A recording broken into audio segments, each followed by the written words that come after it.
The Tipping Point with Mike Tipton is brought to you by Dubby. What is Dubby? Dubby is a clean energy drink that is made to give you focus with no crash, jitters, or angst like those other energy drinks have. They also have no maltodextrin fillers and don't use artificial dyes. Dubby contains vitamins, amino acids, a nootropic, and 150 milligrams of caffeine. Dubby's products are made in the USA in an FDA-inspected facility that strictly adheres to GMP manufacturing guidelines. All of the flavors are unique and custom-made by Dubby, and you'll never taste our taste anywhere else. The best part about it is they're affordable. Dubby's drinks come out to about $1 per drink, much cheaper than Starbucks or any of those canned energy drinks. To learn more, visit dubby.gg.com/discount/MRTipton33 and place your order today. Use promo code MrTipton33 and save today. Dubby Energy, be better. What's going on, everybody? I want to tell you about my new friends over at Cleverman. Visit them online at becleverman.com. What they gave me was the energizing face and beard scrub along with the Cleverman face scrubber. And trust me when I say this, the energizing face and beard scrub smells amazing. Combining it with the face scrubber, making sure that your boy was looking as good and sexy as possible, opened up a whole different sensation in my face that I haven't ever felt before. I felt so clean, so fresh, and so clean, like Outkast said, and it helped me feel like I was ready for my day. Make sure you visit them online at becleverman.com and follow them on Instagram at clevermannyc. The link is up in my bio if you want to check out all the amazing products they have. Visit them online, becleverman.com.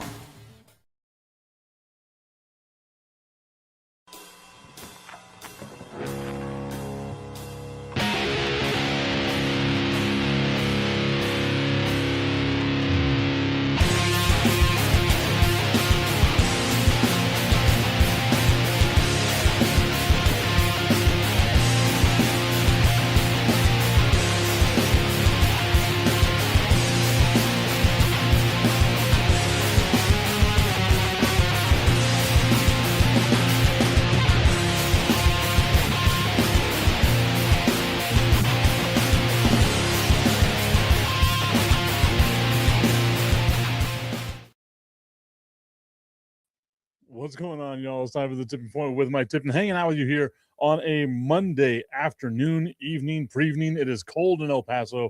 That is all that I know. Hoping that everyone had a great weekend. If you were impacted by the snowstorms or whatever it may be, not so much of a snowstorm in El Paso. It snows and then melted all within one day. A little cold, but nothing too bad. I guess it was a little bad. I can say that I had my car cover on my car. It got frozen and stuck to my car.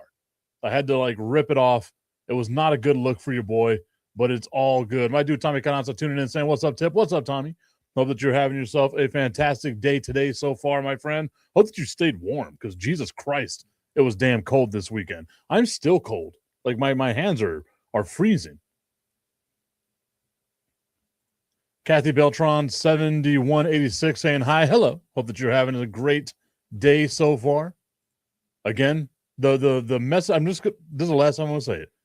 If you're tuning in, I hope you're warm. That's all I care about.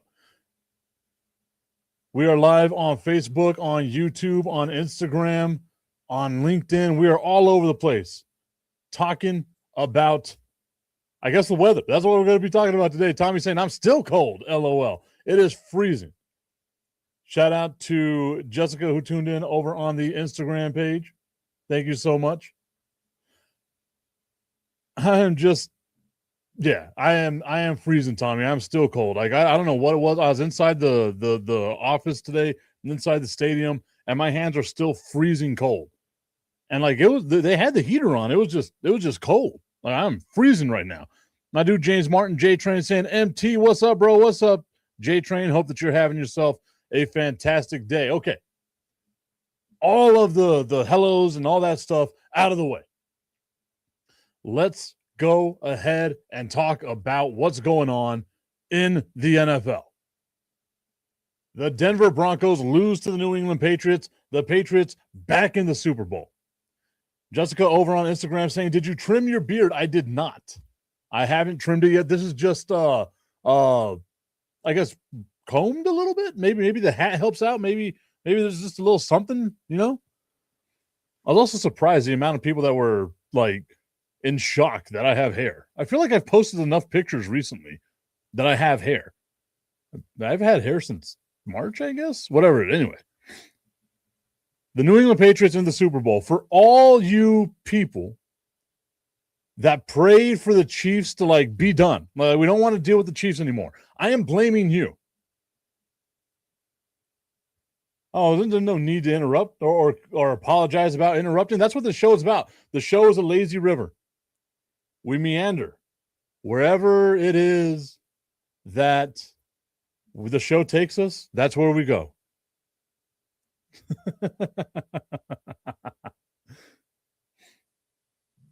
Okay. Augustine asking, do I want him to come on? I mean, if you want to. Again, the lazy river. You got a link to the show. Go ahead and join the show. I am good with that. J Train staying Stidham played like shit hams after that first drive. I was surprised. Want to give a shout out to Jennifer Castro who tuned in saying, "Oh, hello, I just joined. Hello, Jennifer. Hope that you're having a great day." That first drive for the Denver Broncos, I was terrified. I was like, "Oh my God, it's going to be one of these games." Holy shit. I was wrong. I was already about to make like a whole montage video about how bad I am at this stuff, about how the Denver Broncos proved me wrong. I was right there. I was already like recording things, going into the archive footage that I have here, because y'all know I love to make fun of myself. And I said that the New England Patriots were going to dominate the game with a 13-7 win. That was the last number I landed on, was 13-7. The last time Augustine joined on Wednesday. Although I'm on multiple shows saying if the Patriots scored 10 points, Stidham wasn't going to get them there. And the first drive of the game for the Denver Broncos, Jared Stidham takes them down the field and throws themselves like it was a beautiful starting drive. I was not expecting the Broncos to come out this way. And I don't want to say just move the ball the way they did, but holy shit, Augustine, like you had to have been worried whenever you saw the way that game started. And I was worried, and you know for a fact that I said, if the Broncos win, I'll come on the show with that classic paper bag over my face, because if the Patriots would have lost, which there was a huge possibility that, I mean, if Bo Nix was a starting QB, they would have lost. Easy as that. I don't know if that's necessarily the case, although I would say you having a paper bag on your face, I imagine, is the only way that you're allowed to have sex. But, hey, maybe it works out. You know what I mean? A flag on your face, they do it for the country. That was so mean. I apologize. You don't deserve that. Tommy is saying, you can still do that, Augustine. We insist. Hey, just because I'm prettier than you two combined doesn't mean you have to hate. Oh, yeah. No, 100%. You are the best looking person associated with this network. 100,000%. One of the 3 people associated with it. But here's the big kicker, man. Here's the kicker. That second half was brutal. Oh, yeah. That second half was absolutely disgusting. And I'm saying this right now. And I'm a Patriot fan, but this is what's going to happen. Seahawks 35, Patriots 10. I don't think it's going to be that lopsided. Like I genuinely don't. I think this is a good matchup. I do think, though, the Seahawks are better than I think we have given them credit for.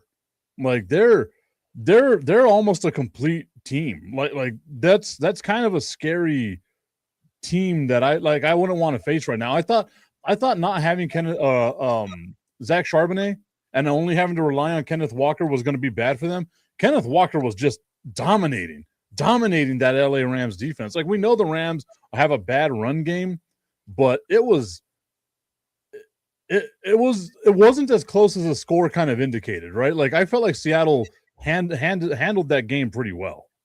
Yeah, I mean there were two huge plays that really defined this game. One is getting paid $2 million a year and running backwards and falling, and basically telling the Seahawks next play just throw for a touchdown. Sam Darnold looked almost unbreakable at times. He was getting hit. He was throwing those right on the money. He was throwing those balls right on the money. And then you're winning. You're dominating. You're an idiot taunting on the sidelines. Even though the ref told you for like 10 seconds, all right, man, stop it. You can go now. And you keep doing it. Now, here's my question. And this is to everybody out there in our neck of the woods or wherever you are, if you're buried under ice or anything. Does Smith have a job next year? Does Smith have a job next year? And how will the coaching staff come down on, I just forgot the name of the player that was taunting, to give LA that second chance, that if LA came back and won that game, that would have been the play to come back to.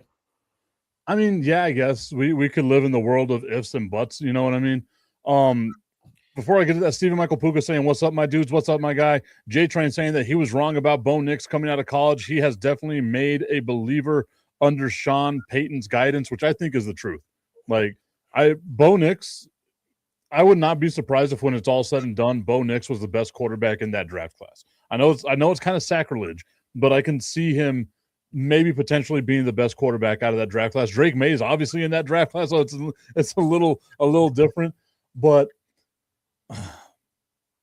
I mean, mistakes are made, and you hope that the players learn from those mistakes. Now, if it had cost, like if the taunting penalty had cost the Seattle Seahawks something, maybe just maybe something bad happens here. But I don't see a scenario where you overreact like that. Like it's a rivalry game. You've played each other 3 times this season. I'm doing 3. You just can't see it. You've played each other 3 times this season.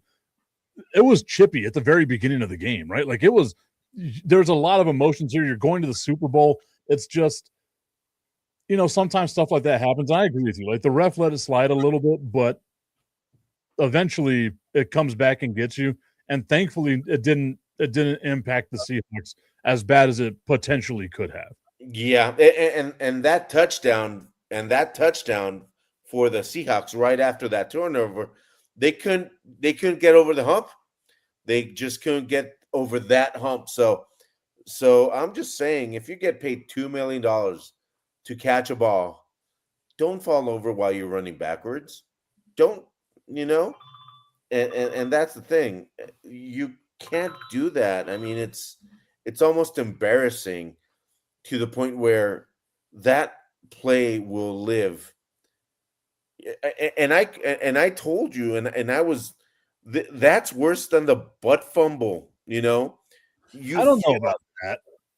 I mean, you're waiting for a ball and you fall over backwards and you're getting paid $2 million. I mean, $2 million in NFL contracts ain't that much. It's not, but you're getting paid $2 million to return a ball. Yeah. I mean, something's not right, and I would fire him on the spot. And it's not like there was a ton of weather. Like I don't even think it was really windy in Seattle that day, which is super weird because you juxtapose that to how it looked in Denver, which was so that game. I know CBS did a time lapse. I wanted to see if there was a video of the time lapse of it. Yeah, I saw time lapse, and that was incredible. The way it was basically 2 games in one, though, because in the first half you had a good game, and the second half you just had trash, and some of that was fun. Like even though it was terrible football, but that was fun to watch, man, because you knew whichever team scored, like how the Patriots scored right at the beginning of the half. You knew that that's all they needed because neither team was going to be able to do anything. and some of the play calling and people, please really put your opinion on this. Why would you be calling plays that you need players to be doing heavy cuts on the field when there's tundra on the field? I mean, when it's slippery as heck, players can't get their foothold. It should have just been, north, south, and quick slants. And what's all this trying to get your running back, who's a great running back? I forgot his name, but the guy can do some serious cuts. But you completely took him out of the game when the weather hit. I don't know. These coaches get paid a lot to think. I think sometimes they beat themselves. I mean, I get it, but you don't want to be so one-dimensional, right? Because like you talk about like the north and south running, you saw it, right? Like Drake Maye gets the ball, he's gonna go hand the ball off to Ramondre Stevenson, and he slips and falls, and Drake Maye turns around and he slips and falls. Like no matter what happens, it's not going to be pretty. But you can't become so one-dimensional. Like you got to throw the curveball every now and then, which is why you saw with Drake Maye. I think it was a pass. I kind of like flipped the field position for everyone, right? Yeah, exactly. I know which one you're referring to. I say deep. It was like 15 yards, but it was a hard pass to complete in those types of conditions. And if you didn't watch that game on Sunday, that Denver Broncos New England Patriots game, it was just a blizzard. Like it was nice, and then it became a blizzard in the second half. It was so cool to watch. And just I think CBS tried to experiment with like a weird graphic where they had like the yard line on the snow. It just looked weird. It was a swing and a miss, but it was fun to watch that game. Yeah. I know it, and I think it was right at the end of the third quarter where they tried that, and they just said no, we can't do it. Even the announcers and the announcers even were apologizing for their lack of the ball's around the 25. And we don't know where the ball is, guys. that's about what we can tell you, basically. So fun game, really, but in a way, that game was overshadowed by the weather. I mean, it would have been a great 20-17 Patriots win, hopefully, without the weather. But now this should hurt, Tip. This should really hurt, and this is going to hit home. And I apologize.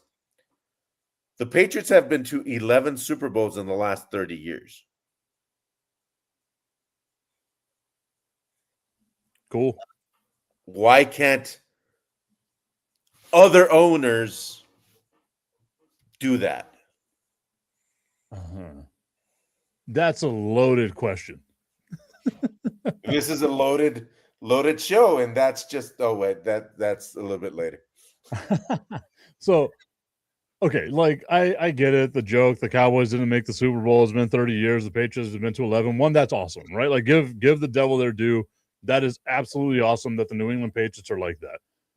But if there was ever a time for me to say that the NFL was rigged, it would be based off of this weird, seemingly random resurrection of what was the most dominant franchise for 20 years.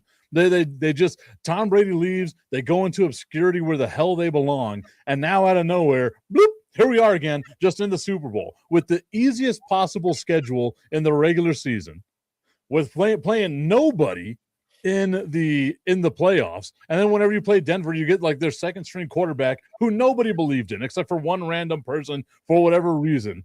That guy loved the chances of Jared Stidham. And then now they're in the Super Bowl, but I feel like this Seahawks defense is going to be too much for them. Like I feel like it is going to be overwhelming. I'm just not expecting it to be a high scoring game. Like I genuinely not. And I know Tommy put up here, like, I hope the Patriots don't think that 10 points is going to be enough to win them another Super Bowl. I honestly, like 17 points, I think, is going to win the Super Bowl this year. Like, it's going to be a defensive-heavy game. Wow. I'm perplexed. I'm surprised you're saying that because I really think, and this is, I'm a Patriots fan, and I'm so happy to be in the Super Bowl. But I also see what's on the other side of the ball. That team, and I have said it a billion times, whoever won between the Rams and the Seahawks would win the Super Bowl. I mean, yeah, I feel like all of us kind of felt like that was going to be the way to go, right? Like if you're a betting person, you were going to bet on whatever team won the NFC. I like the Patriots. You've heard me say all year long how much I like the Patriots. I just don't think they're ready at this moment. I would love for them to prove me wrong, because I love stories like this where you have the random quarterback that got skipped over a lot that no one really had any expectations for coming into the NFL and now leading a team to the Super Bowl in just his second year, right? Like one of my favorite quarterback stories, and I hope people remember this name, Kurt Warner. Yeah. That's a name people are going, who? I don't think they're going who. Like that's the Kurt Warner story is an awesome story. Like it genuinely is. So I was looking it up. Who had the easiest strength of schedule in the NFL this year? And I did not realize this, but the San Francisco 49ers had the easiest schedule in the NFL this year, which explains their run to the playoffs, kind of why they were able to survive all the injuries and stuff they have. It was a pretty easy schedule for them.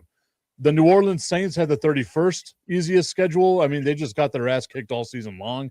And then the New England Patriots had the 30th easiest schedule. So, you can only play who's in front of you. That's exactly what I was about to say. You even said that. Yep, that's exactly what I was about to say. Like, I know that that's going to be the narrative. That's what a lot of people are thinking of right now. If you believe right now that I said that I was into the conspiracy theory, I'm not. But I can see where it gets started right now, right? Like, let's give the Patriots this easy thing. Again, it would be so hard to get anybody to agree to a conspiracy that big. You can't even get like 5 people to agree on meeting at one place to eat lunch. How are you going to get thousands of people to agree on, let's give the Patriots another Super Bowl? So NFL, not rigged. You can't even get 2 people to agree to meet at Buffalo Wild Wings on Saturday. Fucking weather. Yeah, blame the weather, not the other thing. But anyway, I was gonna say that was something else. I forgot about that. Wow, there you go. The weather was Sunday's issue. But I don't know, man. Like, I think it's gonna be a fun game. I think both these teams have really good defenses, and whenever you give 2 really good defenses 2 weeks to get ready, I can't see how the offenses are going to be able to exploit anything. And you look at that Seahawks defense. That's up there with like one of the all-time type defenses, dude. Like, they are phenomenal. I know like it's sacrilege to be like we can put them up there with, the 2000 Ravens or the 86 Bears or anything like that. This is a really good defense. I think when it's all said and done, like, they're going to be what we would consider like one of the top 5 defenses to win an NFL championship. Yeah, no, but here's the thing. If Sam Darnold continues to play like he did this last game, there's no doubt the Seahawks win, because he really showed something there. He really showed what he was made out of, really. And that brings new question marks to his previous teams. Not the Vikings, but the Jets for sure, I mean, so you look at like what the Jets had around him whenever he was a starting quarterback over there. The same thing with the Carolina Panthers, right? Like, they just didn't have a team. Now you're looking at Sam Darnold. He had a good quarterback coach whenever he went as the backup in San Francisco. He learned from Kyle Shanahan, which I think we can all say has to be the best quarterback coach in the NFL. Oh, hands down. Yeah, hands down. He learns from Kyle Shanahan, goes over to Minnesota to learn from Kevin O'Connell, who, again, is a great offensive mind, great quarterback type coach. Now you take those lessons that you've learned. You have the bumps in the road, all the lumps that you took to get to where you are right now. Sam Darnold, to me, is more of a story about surviving, not giving up. Like that's what I love about what we're seeing from Sam Darnold right now, right? I said it at the beginning of the year.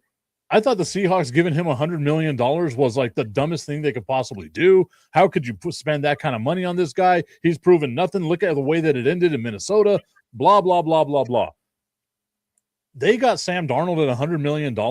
And if they they're already in the Super Bowl, so the investment's paid off. If they win a Super Bowl, you got him at a fucking bargain. Like $100 million is a bargain for a Super Bowl winning quarterback over 5 years. Are you kidding me? That's fantastic from the Seattle Seahawks to be able to pull that one off. I just love this story about Sam Darnold being able to come back and hopefully maybe not for you because you're a Patriots fan, but hopefully be able to pull this off. No, and I know he's going to pull it off. I'm a realistic Patriots fan, and I had my beautiful 25 years, and I know in about 2 years I'll have another beautiful 10 years with Drake Maye and all that. But the thing is, right now, Seattle has the better team. They have more experience. They've got the right weapons. They have the incredible defense.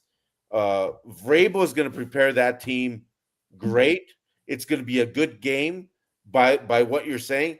I just don't think it's going to be that good of a game. I think it's going to be over by the third quarter. Just Seattle's too much for the Patriots right now. Because even the Rams have a great defense too. Granted, they have some problems stopping the run. But Sam Darnold threw for 369 yards, I think. Which is wild. I don't think anyone thought that the Seahawks were going to be like that.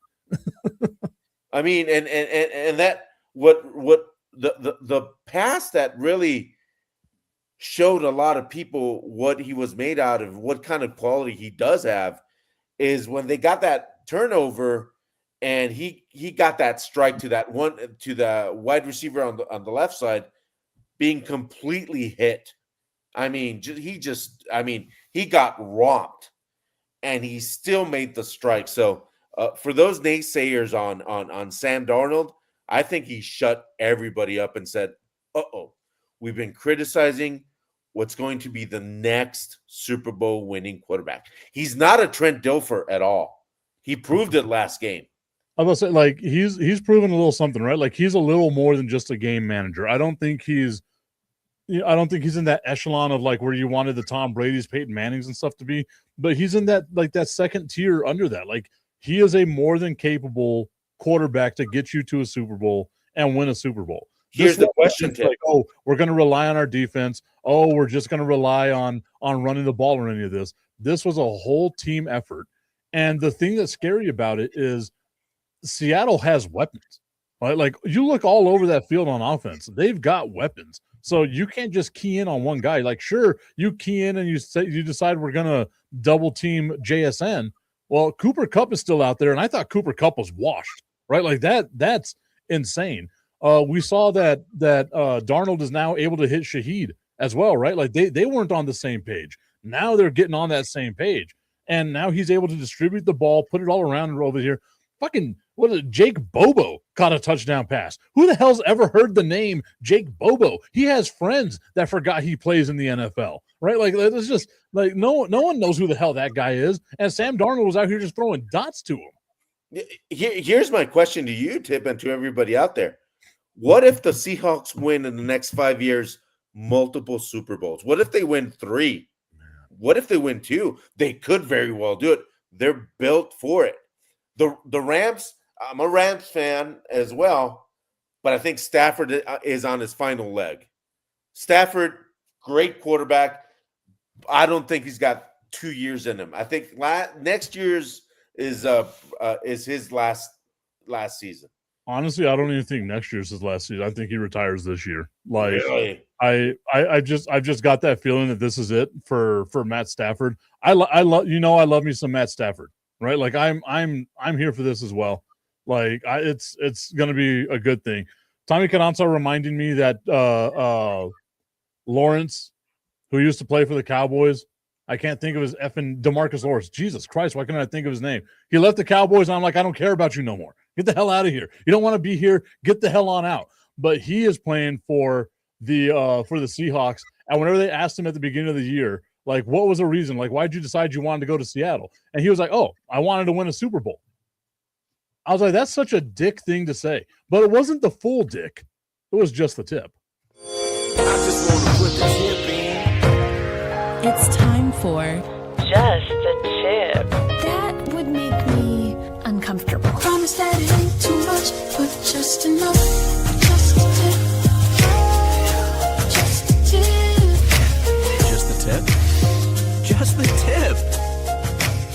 It's time for Just the Tip.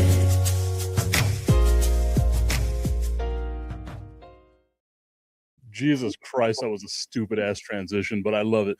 Just a Tip is brought to you by our friends over at www.myhappynuts.com. Do you got a dick move like DeMarcus Lawrence has? Make sure that you're as comfortable as you possibly can with the www.myhappynuts comfort cream. You don't have to worry about chafing. You don't have to worry about any of that stuff. And it smells absolutely amazing. Trust me, I've got the Big Wood body wash, and I'm out here just smelling like Big Wood, baby. Swinging that wood the way that we slang that meat over here in the Meat Slinger's house. www.myhappynuts.com. Use promo code Mike Tipton at checkout and save on all of your male grooming needs. Been a while since I mentioned the Meat Slinger, so I had to bring that one back out, Augustine. Yeah, that's it. I'm questioning reality now. That's the thing.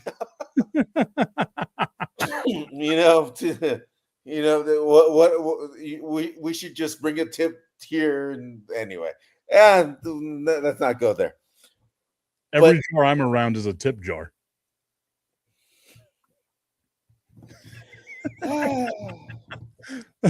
What's up, Crooked Commish? We see the Crooked Commish is tuned in right now. Our friend from the Arizona area hanging out with us. Hardcore Chicago Bears fan, giving us a little bit of love, saying, Money Mike and Augustine, how are you guys doing? And then saying, trust me, no nuts are happier than Mike McCarthy's nuts. Let's talk about this one, Augustine. The Pittsburgh Steelers fired Mike Tomlin, who went 10-7 and lost in the first round of the playoffs, to hire Mike McCarthy, who goes 11-6 and loses in the first round of the playoffs. What the hell kind of a move was this? Like, this doesn't seem like a move up. It doesn't seem like a move back. It seems like you just hired the same guy. Fuck, his name is Mike. Like, you just hired another Mike. Was the owner so old that he can't remember other people's names? So he had to just be like, you know what? Let's hire Mike. Mikes are stupid. No, but here's the thing. It's a lateral move. Maybe it's a change of how he treats the locker room. It's a change of something. Tommy Canazzo hit me with it's 12-5. Remember when he was with the Cowboys, he would go 12-5 and lose in the first round of the playoffs. I don't see how this makes the Steelers better.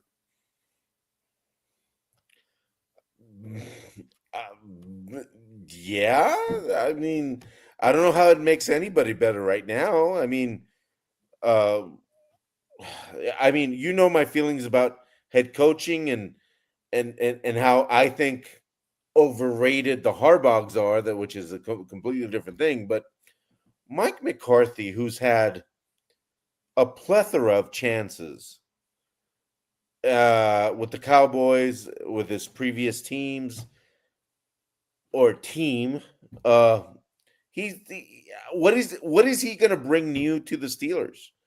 Or that's the thing, and is he going to change culture? What culture is going to change?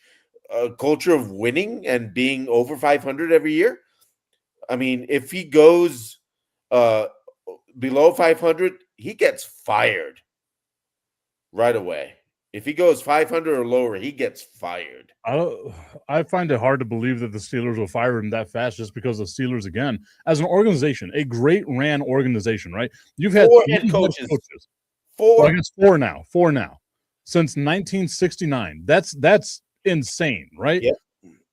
So you have to think there's going to be a little bit of leeway for Mike McCarthy to do something, but he's just not that kind of a, like, and I look at like the Steelers roster construction, right? Like they have a 43-year-old, 42-year-old quarterback who is going to be on the way out. They don't have a lot of like talent along the offensive line. Sure, you have DK Metcalf. Sure, you have Kenneth Gainwell, but that you need a lot more help on that team offensively. Defensively, this wasn't the Steelers that we were used to seeing. Like they had a lot of holes on that defense. So like the roster has to have a lot of turnover. You normally do that with like a younger coach. You get the older coach like McCarthy whenever you feel like you're a Super Bowl contending team. And I don't think anybody, not even Steelers fans, would sit there and say that they're a Super Bowl contending team. They're a middle of the road team. They'll make it to the playoffs, lose in the first round, and go on their way. And the commissioner saying, to be fair, he's also not met a Steelers fan that's happy about this move. Well, like nobody's really happy about this move, except for Mike McCarthy. Yeah, well, Mike McCarthy, I'm just glad I have a job. Simple as that. Because, I mean, it's going to be a tough move to go after Tomlin. You know, if I got this right, Chuck Noll, yep, Bill Cowher, mm-hmm. and the guy that was just fired, which was I didn't think there was a reason to fire Mike Tomlin. Simple. There was really no reason. It was just a reset button for the whole organization, I think. Especially to hire again like Mike McCarthy, right? Like that's not, if they went out and they hired like a young stud coordinator that we've seen kind of out there, like some of those names that have been floated out there, maybe I can see it. But you hired Mike McCarthy. Like this isn't like, it's not a sexy name. I guess it's a name, but it's not a sexy name. No one associates that with winning. Like you saw how, unceremoniously he left the Cowboys. And let's not forget the quarterback, like his quarterback is the guy that got him fired in Green Bay. Like it's a very questionable move to say the best. James Martin, J-Train saying maybe a redo of the relationship between Rodgers and McCarthy. Maybe that's what they're trying to do.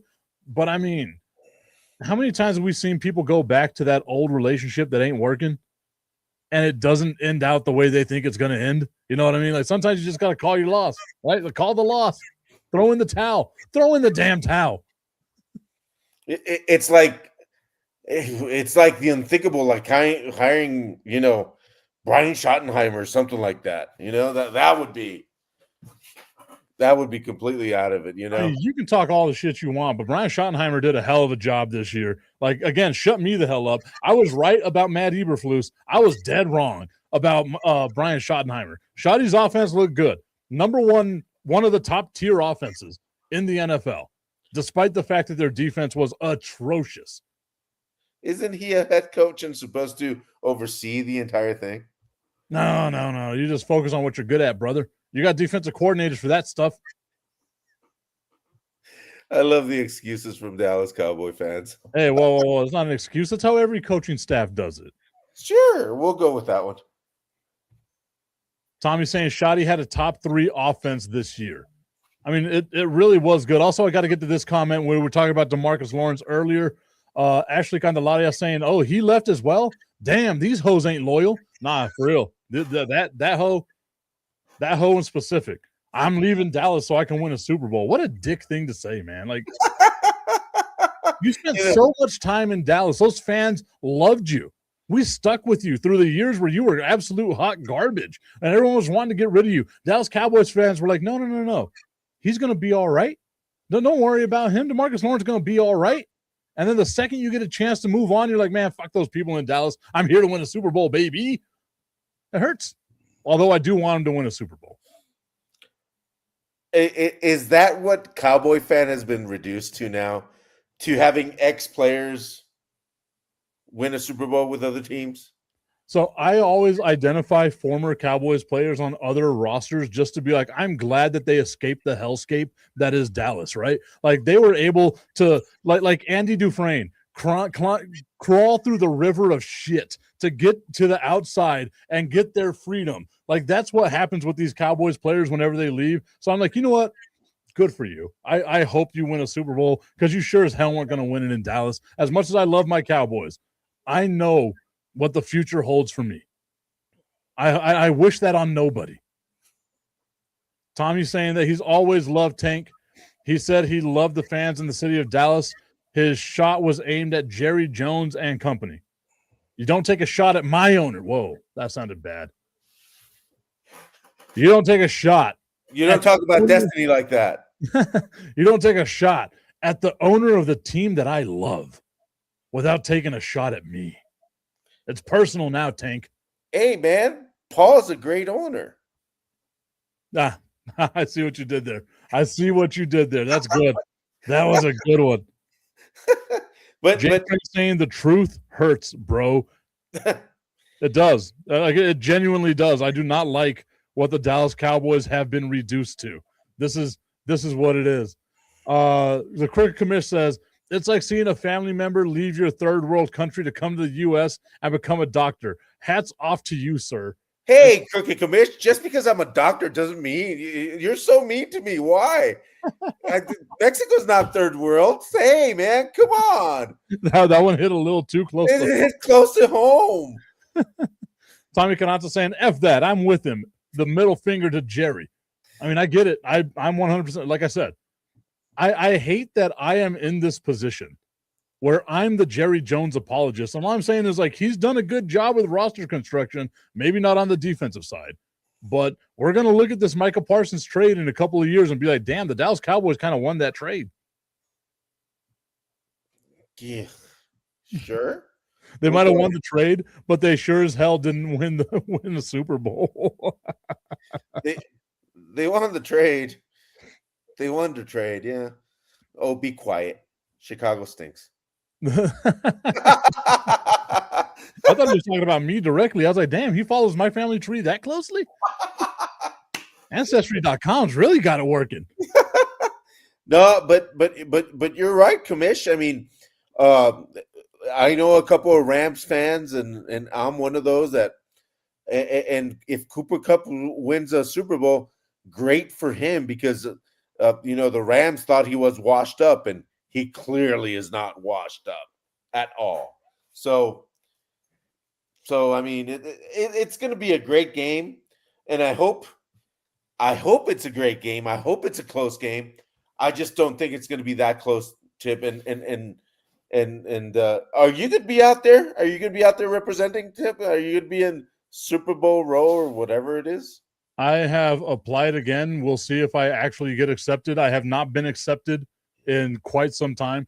I do have, or ever, not for the Super Bowl. I do, though, have some friends that are going to be going out there, like Kaplowitz and them are going to be going out there. I'm not talking about them. I got some other friends that are actually going to be volunteering with some of the stuff out there for like the punt, pass, and kick, and for a couple of things like that, trying to help some of the youth in San Francisco and the San Jose area and all that, and the Bay Area, get some of the stuff that they might not be getting, helping them out. So I want to give them a little bit of love. I just got to get some information so that way I give them the right amount of love. And I'll be talking about that coming up tomorrow. But I just learned about it today, like right before we did the show. So I'm like, this is going to be a cool thing. And it's people from El Paso, which I think is so awesome. They've gone to the last 3 Super Bowls and helped out in the community doing a bunch of stuff like that, just volunteering their time in these other communities around the Super Bowl. I think that's so cool. So they don't go to Duke University.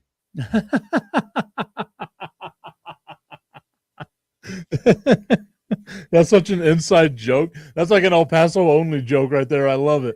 Yeah, you should talk about this because this is something that's important to all of college sports. And I mean, we didn't talk about it, but this is something that would hit everybody.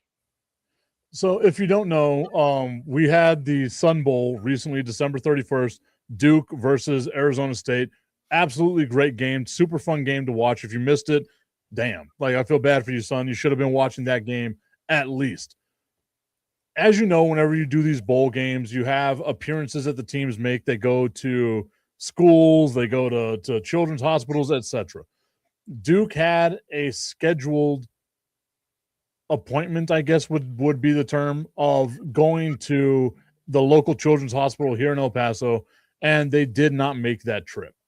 And everyone has been raking them over the coals for it, justifiably, unjustifiably. I'm not 100% sure on it. All I know is there was a massive miscommunication here, and that's a terrible word to use. And the people that were impacted were these children at the children's hospital. I almost caught myself there. I think I could have said it and not like no one would have noticed. But I had to highlight it. I think Lauren Zimmerman would have kicked both our butts. Oh, 100%. I agree 100% on that one. Shout out to Lauren. Nothing but love for you. But I feel like they had an opportunity, the Duke Blue Devils did, to have done something between December 31st when the Sun Bowl was played and even now to make a gesture of like, my bad. Instead, they've done nothing. Like they haven't even acknowledged it. And I get it. Maybe the best thing is to just go out there and do whatever. But it's not a good look. Like, it's just not a good look. To stand up a children's hospital of all places is not a good look. Tommy says, say it with your chest. not that time. Not that one, Tommy. Look at that. I think that's personal growth. Like, that shows a little bit of maturity happening here. I'm 41. I'm about to be 42. Look at that. Like, that personal growth happening. You're 41? Yeah, I know. I look 75. No, I was just say that's the magic age. Just put turning 41 in Mexican bullying and you'll laugh. Tommy, I think you know about this, don't you? And just Tommy's saying I like immature Mike better. That's been happening a lot on some other shows. That should be, your alter ego, immature Mike. Immature Mike? Yeah. Dang. I do have one of my alter egos is Bobby Bottle Service because my middle name is Robert. So there's that one, Bobby Bottle Service. That's one that comes out every now and again. The meat slinger. That's dirty. Tommy's saying that he's going to be 42 on the 30th. Nice. Oh, so you're both 41. That answers a lot of questions. I will be 42 on February 17th, same day as Michael Jordan. We both share a birthday. That's right. You share a birthday. And this year it's on Mardi Gras. So we do the show, Augustine. You got to show me your chest. I got to show the. No, we took that out. We took that out real quick. Man, I don't do censorship on this show, but I knew it was coming my way. I knew it was coming. Wait. Oh, there you go. There you go, Tommy. Immature Mike made a comeback. He made a comeback. Hey, one other thing we haven't talked about, yeah. and it was this weekend. And if you watched it, you saw one hell of a fight. Paddy Pimblett from the UK versus Matt Gaethe. I always screw up his Gaethje, I always thought it was Gaethje. Gaethje, what a fight. And if you saw this, it was 5 rounds of just pummeling on Paddy's face. And he withstood that, and he showed something there that I don't think another fighter has it at that weight class. It was just an amazing fight, and I hope people saw the fight because now it's on. All the UFC fights are on, I think, Paramount. Yes, they bought them out, but if you get a chance to watch these fighters on UFC, it's just an amazing thing. Get the Paramount Pass. We're not being paid by Paramount. Hello. But anyway, this was, I think, the fight of the year. And I know it's early in the year. I was about to say. It's early in the year, but it was just one of those fights that could have gone either way at any point. And the new champion is Matt G. Gaethje. That one. So, I admittedly, and I said this a bunch of times, I'm not a big UFC guy. I didn't watch it, obviously. I think the thing that stuck out to me more was the pushback that a lot of people had on Paramount or Justin Gaethje is his name. He just,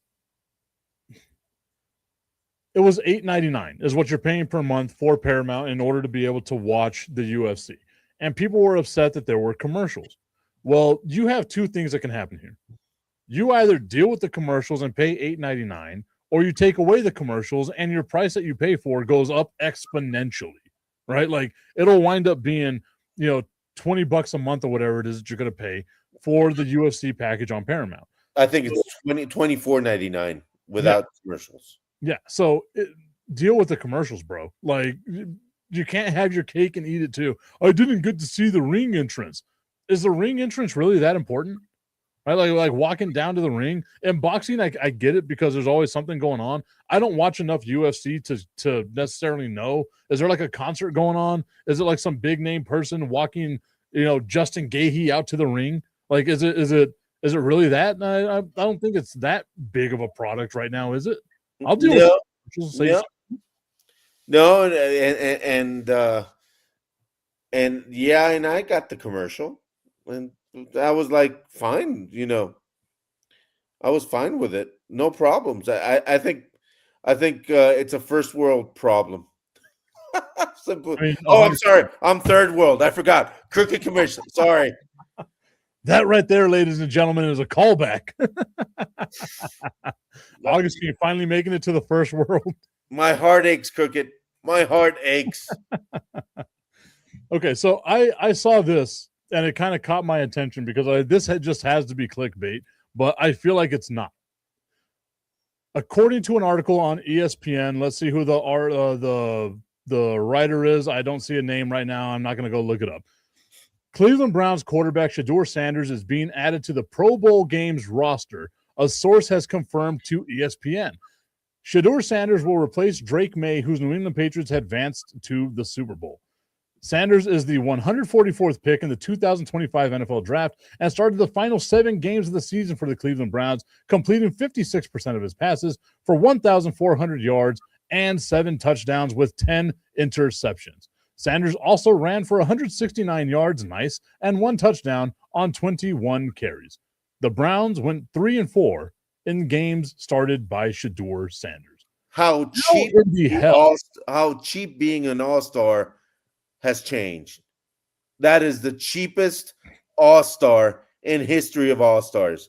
But it's no longer an all-star game. Have you seen the all-star weekend? It sucks.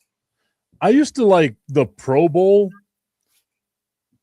like the skills competitions and stuff like that. I never really cared too much about the game. I liked the ancillary stuff around it. But if you're going to call it like an all-star game or like a showcase of the best players you have in the NFL minus whoever is, playing in the Super Bowl, you could have come up with someone better than Shedeur Sanders, I feel like. And I know you're doing that because, his Dion probably would have had a fit or whatever the hell like that. But who cares? It's just not. But Ashley's saying people will tune in just to watch him. They want people to watch. The Cleveland Browns couldn't get people to tune in to watch him, right? Like, I get it. I think the name Shedeur Sanders seems bigger than the actual brand of Shedeur Sanders, right? It's kind of like the big baller brand bullshit that LeVar Ball was slinging out there for a while surrounding LaMelo and all them, right? That brand is not as big as what people think it genuinely is. Oh, yeah. Completely So agree. for me, I'm just like, Shedeur Sanders being there, I get it. You want the eyes, but I don't think you're going to get the eyes. No, no. You're going to get people going, ew, Shedeur Sanders, off. Change the channel. I'm watching Days of Our Lives, season 258. Ashley's daughter, Sydney, saying, excuse me? Excuse me? She is a Cleveland Browns fan. Oh, so, God. There are some of you out there? What? She's the person watching the game. Then Chad Middleton, probably another. I know a handful of Cleveland Browns fans. I used to say it until the Jacksonville Jaguars became our second favorite team, that the Cleveland Browns were my number 2. But what they did with Deshaun Watson, I decided I'm going to jump ship on this. And I'm just, I don't know, dude. Like I don't get that type of selection for like all-star stuff, right? Because if this happens in the NBA, we're shitting all over the NBA because vote like votes. Yeah, and you said it completely right, Tip. You know, Shedeur Sanders is a number 2. The way he plays and everything. He is a complete number 2. But speaking of quarterbacks, I got to ask you this also, Tip. Have you seen the John Elway documentary? I have not, so I think I'm going to have to watch this now. Yeah, you're going to have to watch it. Some tears are going to come out of your eyes. Immature Tip is going to leave and no, I'm not going to say it. And teary-eyed Tipton is going to come out.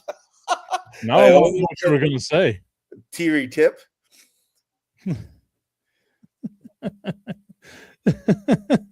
Just a liquidy substance dripping out of the tip is what you were going to say. Yeah, that's what I was going to say. But a little tip dribble.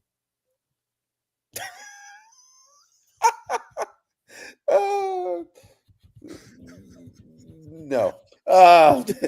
Tommy Canato saying instead of Shedeur Sanders, what about CJ Stroud? Oh, he's going to look scared out there. Don't worry. Not he'd be terrified in the Pro Bowl game. There's stars out there. Yeah, exactly. Anyway. So I'm thinking about it now, right? Like you look at starting quarterbacks in the NFL. Then you got to look at the AFC. Justin Herbert's already there. Josh Allen is already there. Drake Maye was the third guy. They move that on. They bring in Shedeur. You can't get Patrick Mahomes because he's out. Yep. Daniel Jones, who I think would have been deserving, is out because of a season-ending injury. Yep. Bo Nix, who I think would have been another alternate, breaks the ankle. He's out. Mm-hmm. Trevor Lawrence said that he wasn't going to play in it. He had like some plans or something like that going on. Yeah, he didn't expect to be an all-star. Yeah, I don't want to do. I have no idea. Maybe Lamar Jackson. We put Lamar Jackson in there. Aaron Rodgers, I think, had a better year. Like, yeah, he could have done that. Yeah, all I gotta say is Shedeur Sanders is an all-star with his stats and going under 500 for his 7 games.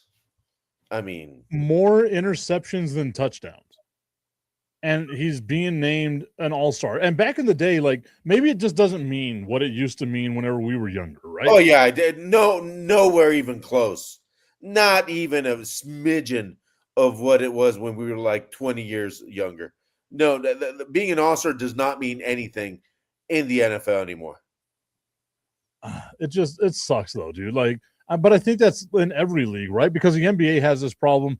All-star games are not what they used to be. And I don't think there's any way you can save it. I don't think there's any of that stuff. It's just part of what happens with evolution of people loving sports. But Tip, the last great,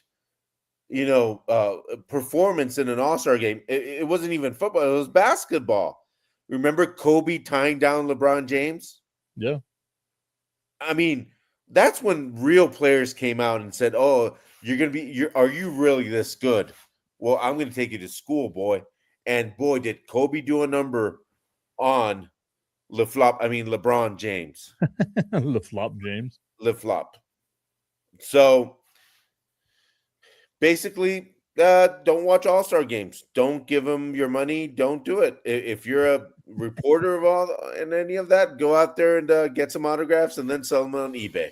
I mean, you're not allowed, like reporters are not allowed to ask for autographs. So if you're a reporter, do not do that. That'll get you kicked out of your profession very quickly. Okay, get your kid to get the autograph. There we go. You got to find the workaround, buddy. Yeah, but no, it's disgusting now. It's completely disgusting. And like, I'm not a Shedeur Sanders hater. I don't understand the move. And I'm not a Shedeur Sanders hater either, but I see reality, my friend. I see reality. Tommy's saying that he hasn't watched a Pro Bowl since maybe 2008. I think the last time I watched a Pro Bowl game was probably like 2022, if I'm being honest. I stuck with the Pro Bowl longer than I should have. I should have jumped off this ship, but I sank with the Titanic. I am now a ghost surrounding the Pro Bowl because I went down with the Pro Bowl. But like, it's bad. It's not fun. No one wants to see it anymore. Shedeur Sanders, They could have picked somebody else, literally anybody else. Yeah, you went down with Leo. So cold, Jack. So But cold. you know what? Yeah, Jack. So I'll cold. never let go. So I'll cold. never let go. We'll see you all tomorrow, everybody.